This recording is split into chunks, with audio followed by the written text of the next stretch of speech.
Hello student, আর study রুমে তোমাদের সবাইকে স্বাগত।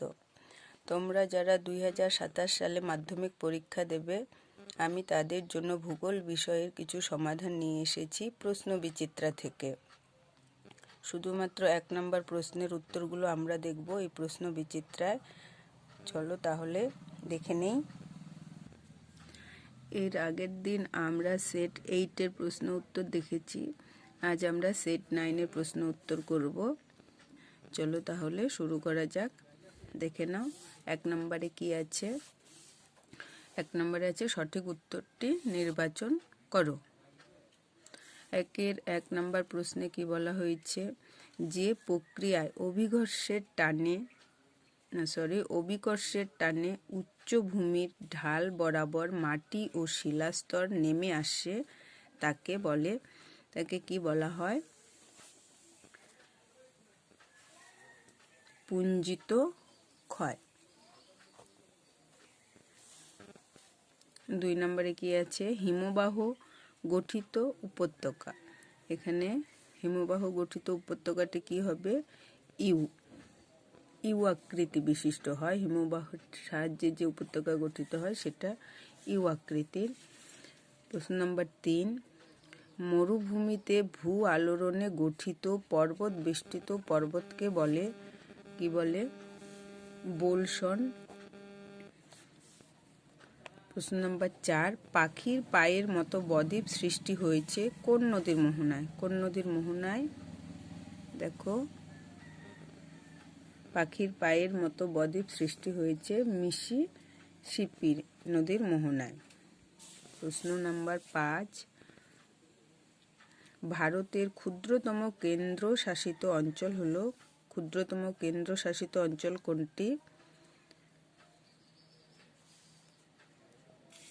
লাক্ষাদ্বীপ।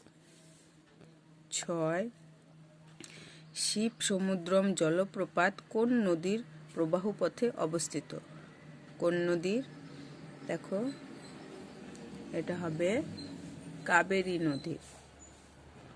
প্রশ্ন নম্বর 7, ভারত ও চীনের সীমারেখা নির্ধারণ করে কোন লাইন? McMahon line. প্রশ্ন নম্বর 8, ভারতের অরণ্য গবেষণা কেন্দ্র অবস্থিত যে শহরে তা হলো কোন শহরে ভারতের অরণ্য গবেষণা কেন্দ্র অবস্থিত আছে? আমাদের দেরাদুন। এরপরে কি আছে? এরপরে আছে শুদ্ধ অশুদ্ধ। এই প্রশ্নের উত্তরগুলো আমি খাতায় করে রেখেছি, তোমরা দেখে নাও। দেখো সেট 9। শুদ্ধ অশুদ্ধর প্রথমে ছিল 1 নম্বরে, মালাস্পিনা একটি পাদদেশীয় হিমবাহের উদাহরণ। এটা হবে শুদ্ধ। 2 নম্বরে আছে করমণ্ডল উপকূলে কয়াল দেখা যায়। এটা অশুদ্ধ, কারণ মালাবার উপকূলে কয়াল দেখা যায়। এরপর আছে শূন্যস্থান। 2-এর 2-এ শূন্যস্থানে 1 নম্বর আছে কি? দেখো, দক্ষিণ ভারতের সর্বোচ্চ শৃঙ্গ হলো কি? আনাইমুদি। এর উচ্চতাটাও দেওয়া আছে, দেখো 2625 মিটার। তারপর ভারতের দীর্ঘতম সেচখাল হলো, ভারতের দীর্ঘতম সেচখাল সারদা খাল। এটা কোথায় অবস্থিত? উত্তরপ্রদেশে। 3 নম্বরে আছে মৃত্তিকা সংরক্ষণের জন্য তার ওপর খড়কুটো, লতাপাতা, পুরনো কাগজ বিছিয়ে রাখলে সেই পদ্ধতিকে কি বলে? সেই পদ্ধতিকে বলে মালচিং পদ্ধতি। তারপরে আছে দেখো, একটি বা দুটি শব্দে উত্তর দাও। কি আছে? 1 নম্বরে, পৃথিবীর বৃহত্তম নদী অববাহিকা কোনটি? এটা আমরা জানি, পৃথিবীর সবচেয়ে বড় নদী অববাহিকা হচ্ছে আমাজন নদীর অববাহিকা।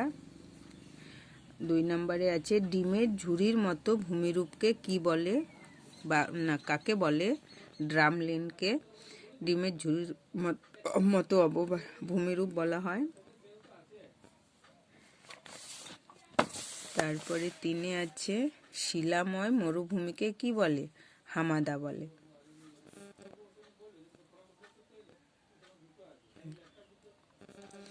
আজ এই পর্যন্তই, দেখা হচ্ছে পরের ভিডিওয়। ভালো থাকবে সবাই।